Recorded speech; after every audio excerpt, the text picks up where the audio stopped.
Bonjour Stéphane, tu viens de faire paraître ce livre, Les exoplanètes et la vie dans l'univers. Et en fait, Bonjour. j'ai quelques questions à te poser sur ce livre. D'abord, pourquoi tu as écrit ce livre? Alors, j'ai écrit ce livre, c'est suite un petit peu à l'expérience au cave. Tu vois, depuis 5 ans dans PSL, on a monté ce projet interdisciplinaire et je me suis Origine et conditions d'apparition de la vie. ah, voilà, origine et conditions d'apparition de la vie et donc du coup, ça a étendu un petit peu ma perspective sur, des questions qui m'intéressaient, à ce qui se faisait en biologie, ce qui se faisait en chimie et je me suis rendu compte en fait qu'en France, il y avait, pas de bouquin qui prenait un petit peu l'ensemble de ces, différents aspects sur cette question, qui est vieille comme le monde, qui est de savoir est-ce que la Terre est unique? Est-ce que, nous, on est unique? Et donc j'ai un peu voulu raconter dans un livre, le plus simplement possible, ce qui est pas toujours facile parce qu'il y a quand même pas mal de notions. Ce que j'ai essayé de faire, c'est de donner de rendre accessible au plus grand nombre les, différentes avancées qu'il y a eu depuis qu'on est un peu, des gens de notre génération sortis de l'école et qui font la science d'aujourd'hui autour de ces questions des origines de la vie et notamment avec l'arrivée des exoplanètes et les découvertes des exoplanètes et comment on se repose ces questions avec des exoplanètes qu'on commence à détecter et caractériser. Et en fait, en l'écrivant, bon, bien sûr, j'imagine que tu as dû beaucoup regarder d'informations, lire d'articles. Et la question qui me vient, c'est un peu, qu'est-ce que toi, tu as appris en écrivant ce livre? Ben, justement, c'est vrai que quand tu te retrouves à écrire un livre et essayer de retranscrire, du coup, tu te retrouves à faire beaucoup de bibliographie de manière plus précise que, sur différents sujets, hein, sur chacun des chapitres et j'ai envie de dire que, ben, ce livre, ça représente un petit peu ce que j'ai appris, tu vois? Ça parce que le fait de devoir écrire les choses, ben, tu les pousses plus donc c'est, moi-même ce que j'ai appris depuis 5 ans autour de cette question des origines et conditions d'apparition de la vie. Tu l'as condensé dans ce livre, c'est ça. Voilà, un peu ça. C'est-à-dire Donc si je reprends ta réponse, c'est que ce que tu as appris, c'est justement ce qui est dans ce livre. ouais, je pense que c'est ça. Tu vois, si je reprends 2015 à alors hormis, tu vois, les exoplanètes que je connaissais un petit peu, mais si je reprends la trajectoire, du projet OCAV 2015-2021, c'est, ce que j'ai appris dans ce projet et les différentes perspectives que j'ai, tu vois, effectivement que j'appréhendais moins et que j'appréhende mieux. Donc c'est un peu ça que j'ai essayé de retranscrire. Alors, bon, dans ton livre, la partie qui m'a le plus intéressé, c'est la deuxième partie qui traite plus directement de l'habitabilité et de l'émergence de la vie.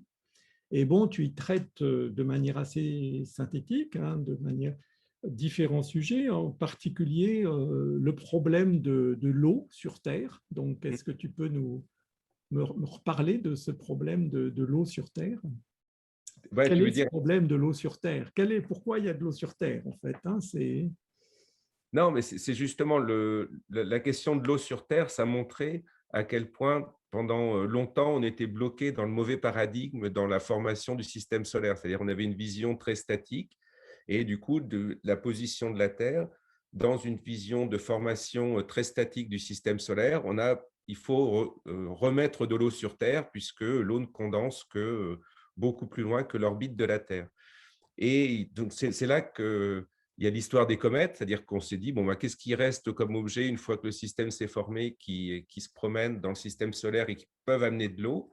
Et pendant longtemps, dans cette vision statique, le sparadrap que l'on mettait sur ce modèle, c'était ben, probablement il y a des comètes, il y avait des bombardements de comètes et on a eu suffisamment d'eau. Et je trouve que la question de l'eau sur Terre trouve une réponse naturelle dans une vision dynamique de la formation du système solaire et de son évolution, puisqu'on arrive, et ça c'est des simulations qu'Alessandro Morbidelli de l'Université de Nice, hein, c'est beaucoup de son travail avec Sean Raymond. On montre que lorsque l'on prend la formation du système solaire de manière dynamique, et ben, naturellement, on arrive à faire venir de l'eau à l'intérieur Oui, du système solaire et à l'orbite terrestre. ouais, Et ça, je effectivement, trouve on fait venir des morceaux qui ont été formés ailleurs, on les ramène par instabilité exactement, gravitationnelle exactement. en collision avec la Terre et donc Ouais. rapporter le… Et ça, je trouve que ça illustre vraiment la grande révolution qu'il y a eu depuis 20-30 ans autour de ces idées, où pendant longtemps, on était figé dans cette idée que tout était stable depuis 4 milliards, 4,5 milliards d'années, en disant que tout s'est passé en quelques centaines de millions d'années et tout est figé. Et on avait des gros morceaux qui ne fonctionnaient pas comme pourquoi est-ce qu'il y a de l'eau sur Terre? C'est quand même pas négligeable. Et c'est des réponses qui, avec ce nouveau paradigme de l'aspect dynamique du système solaire, qui maintenant trouvent leur place naturellement. Et donc, Et du là, coup, et ce qui est intéressant, juste pour finir là-dessus, ce qui était intéressant, c'est que, parce qu'on a quand même dépensé beaucoup d'énergie pour essayer de vérifier que l'eau venait des comètes, et de manière intéressante, c'est la dernière mesure du rapport dessurage cométaire, hein, qui était la dernière grande mission cométaire Rosetta, aux États, montre effectivement que ce rapport dessurage ne correspond pas du tout aux océans terrestres. oui, oui, Donc, on a effectivement.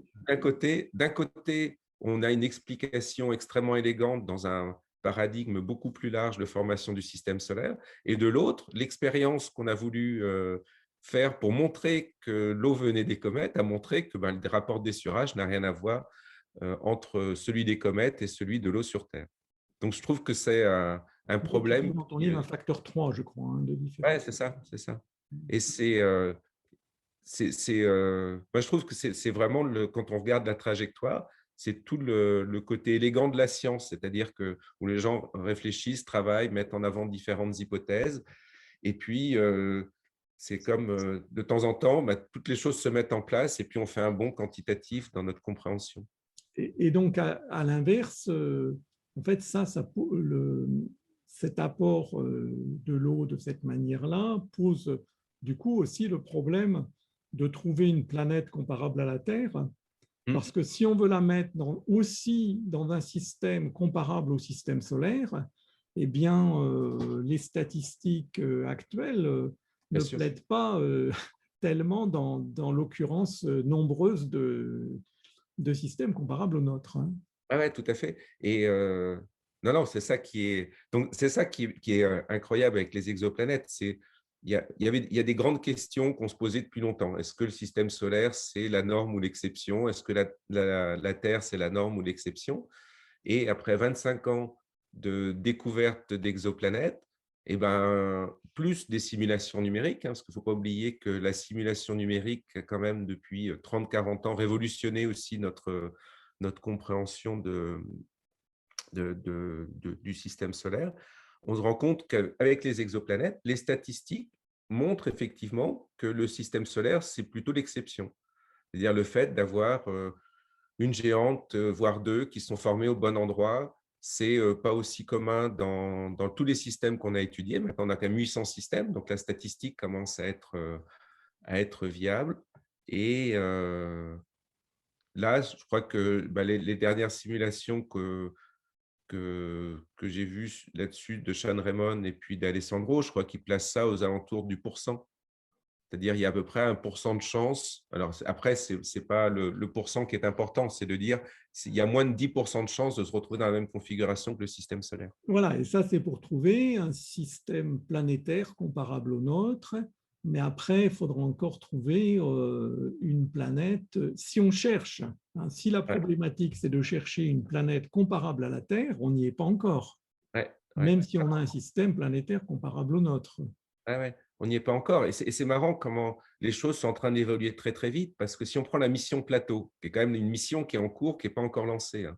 Mais la mission Plateau, si on regarde les estimations de trouver puisque c'est le but principal de la mission, hein, c'est de trouver des jumelles de la Terre, c'est-à-dire des planètes qui sont dans des systèmes pardon, des planètes comme la Terre qui sont autour d'étoiles comme le Soleil. Et on voit que plus on progresse, le nombre de planètes qu'on s'attend à trouver est en train de se réduire de manière assez drastique. C'est-à-dire qu'au départ, on a dit on va faire toute une mission concentrée là-dessus. Et maintenant, les dernières estimations disent, bon, ben, si on en trouve 4-5, ça sera peut-être pas mal. Donc, on est, à l'heure actuelle, on est dans un mouvement de balancier qui a tendance à dire, ben, le système solaire, c'est plutôt pas si commun que ça. C'est plutôt Ouais, ouais. rare. Ça reviendra peut-être, hein, mais pour l'instant, on en est Oui, là. et puis, bon, et puis le- avoir après une planète comparable à Terre, c'est pas facile. Et en fait, alors après, on peut se dire autre chose. On peut se dire, ah ben bon, après tout, la vie peut apparaître dans des configurations très différentes. Et du coup, se pose encore le problème de détecter ces signatures de vie. Donc ça, c'est un chapitre que tu abordes aussi, hein, c'est de savoir quelles vont être les biosignatures, hein, quels vont être les moyens de les détecter. Mm. Donc, Ouais, et ça, en fait, c'est un problème compliqué. C'est-à-dire que on a, c'est un problème compliqué dans le sens où il y a, d'une part, ça touche à la définition de la vie. Et donc là, tout de suite, chacun a un petit peu son sentiment, son impression autour de ce qu'est la définition de la vie. oui, puis il y a toujours le reproche de dire, ah oui, mais vous ne regardez que la forme de vie Exactement, qu'on connaît sur Terre. c'est ce que j'allais te dire. Et Alors, après, bon, bien sûr, si on essaye de chercher, donc ça c'est une question que tu développes, c'est-à-dire aussi, euh, on peut regarder n'importe quoi, mais dans ce cas-là, on n'a pas de moyen d'en faire un enjeu scientifique, hein. C'est un peu ah oui, ça la thèse que tu défends dans ce livre. exactement, c'est ça l'idée, c'est de dire, c'est exactement le point que j'essaye de faire dans le livre, c'est de dire, bon, c'est clair que si on se limite à la vie qu'il y a sur Terre, c'est la limite que l'on prend.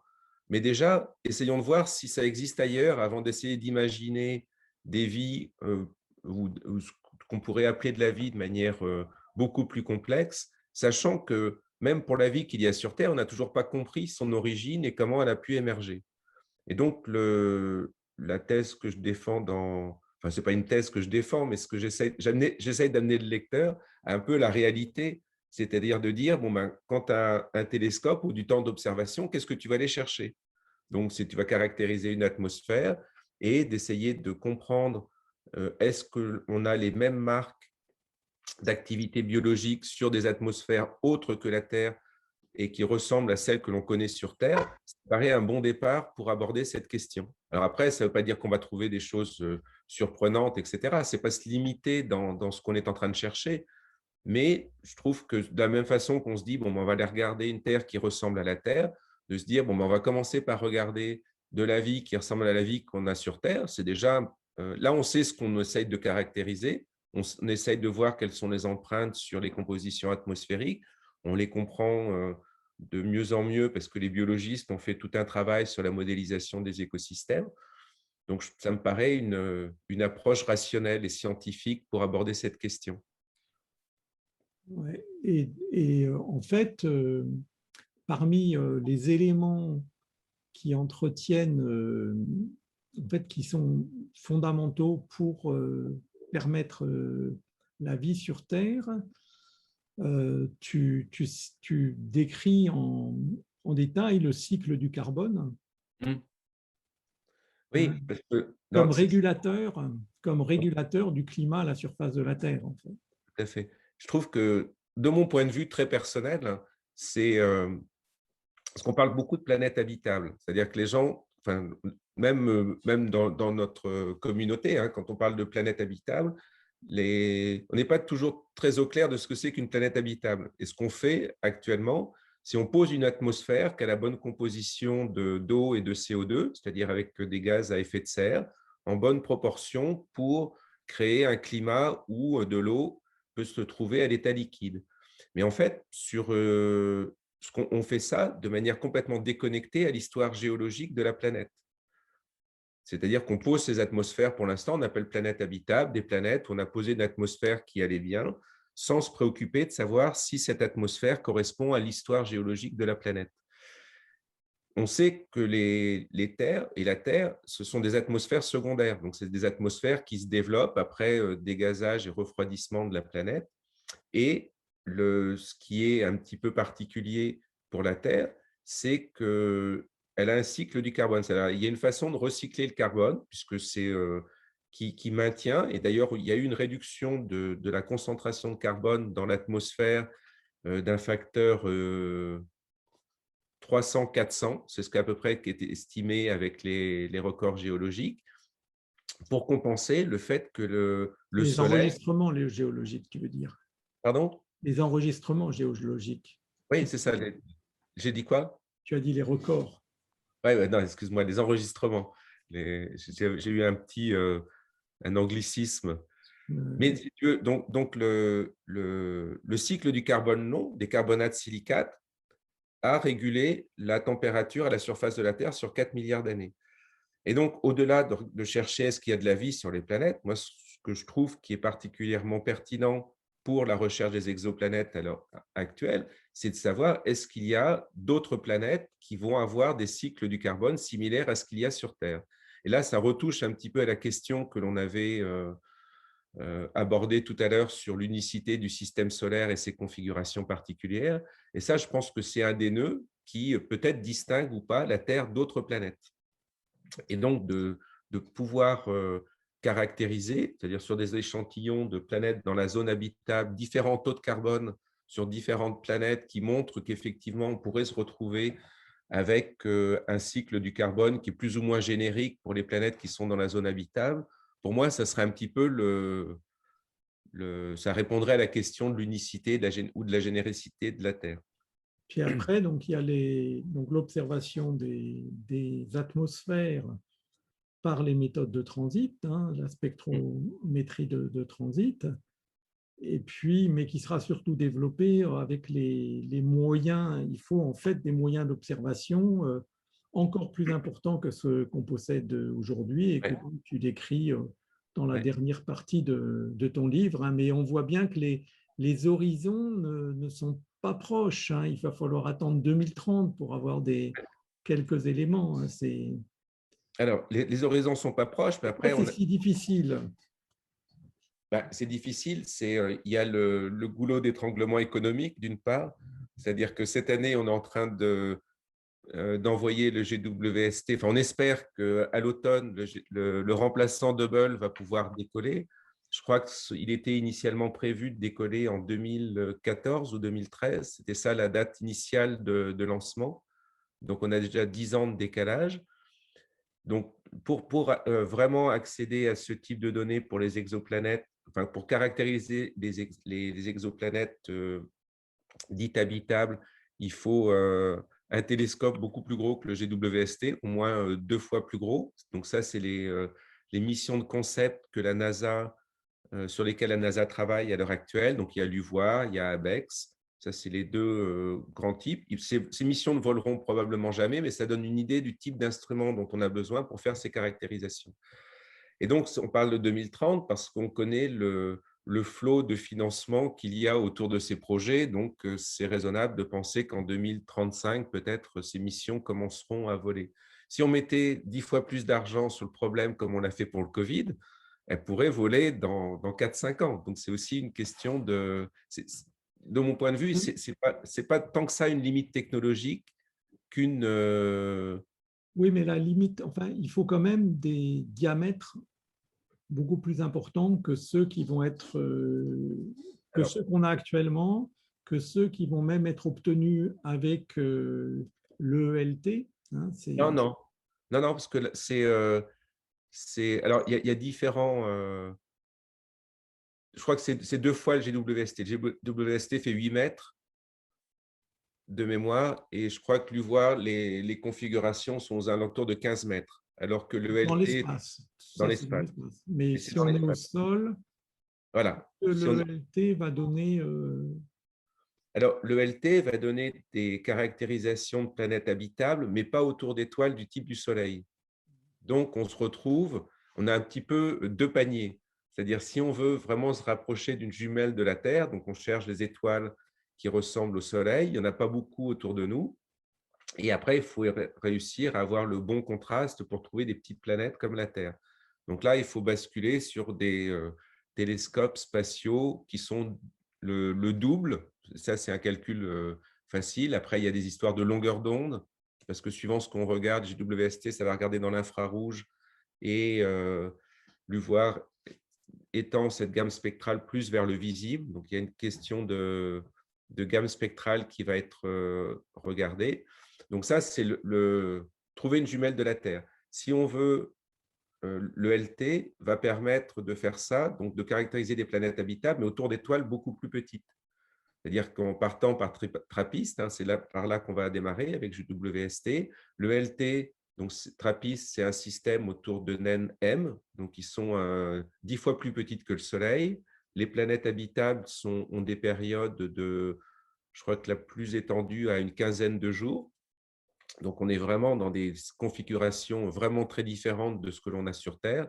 Donc là, on ouvre une autre dimension sur ce que pourrait être l'habitabilité, c'est-à-dire des planètes qui sont en rotation synchrone. Et avec le LT, on va pouvoir remonter à partir des M et arriver avec la deuxième génération d'instruments, donc aux alentours de 2030, vers PCS. C'est-à-dire que c'est Oui, les instruments de deuxième génération où on va pouvoir caractériser des planètes habitables autour d'étoiles de type… de type solaire. Oui, Pardon? parce il faut bien rappeler que si on a des étoiles de faible masse, à ce moment-là, elles sont moins lumineuses. La zone d'habitabilité, c'est-à-dire la zone où on a de l'eau liquide, est plus proche de l'étoile. Donc, les périodes de ces planètes vont être beaucoup plus courtes et donc beaucoup plus faciles à observer par des méthodes de vitesse radiale ou de transit. Mais en revanche, on sait que ces planètes ne seront pas comparables à la Terre parce elles auront leur rotation synchronisée avec leur mouvement orbital autour du Soleil et donc présenteront toujours la même face au Soleil ou approximativement Ah ouais. la même face au Et, et Soleil. Et donc, on ne peut pas en gros dire elles vont être habitables ou pas habitables, ça c'est un autre débat, mais en tout cas, on peut être sûr d'une chose, c'est qu'elles ne seront pas similaires à la Terre. voilà, elles ne seront pas du tout similaires à la Terre. Mais c'est ça on va regarder, c'est ça qui est fascinant. Bien sûr. C'est-à-dire que comme ces planètes sont les premières à portée de main, ben, c'est la première des choses qu'on va regarder.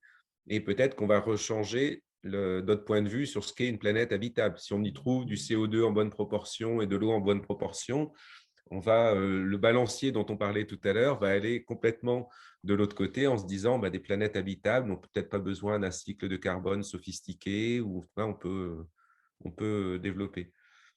Et en plus, tu vois, donc c'est vrai qu'elles sont en rotation synchrone, mais l'activité stellaire est aussi complètement différente. C'est-à-dire qu'autour d'une NM, c'est des petites étoiles qui pétaradent pas mal. Et il y a beaucoup de questions qui se posent sur l'impact que ça peut avoir sur une atmosphère d'avoir une étoile qui est extrêmement active dans ses premières phases de vie. Très bien. Et en fait, donc, je vois que tu as bien utilisé la période de confinement hein, pour donc terminer ou finir la rédaction terminer la rédaction de ce livre ou commencer, même tu l'avais peut-être, si tu as, ça fait un moment qu'il était commencé, S'il était commencé, il a été fini pendant le confinement. et donc, euh, et donc Le voilà, premier je confinement. rappelle ce livre, donc Les exoplanètes et la vie dans l'univers, hein, aux éditions Odile Jacob. Merci Jacques. Merci, merci Stéphane.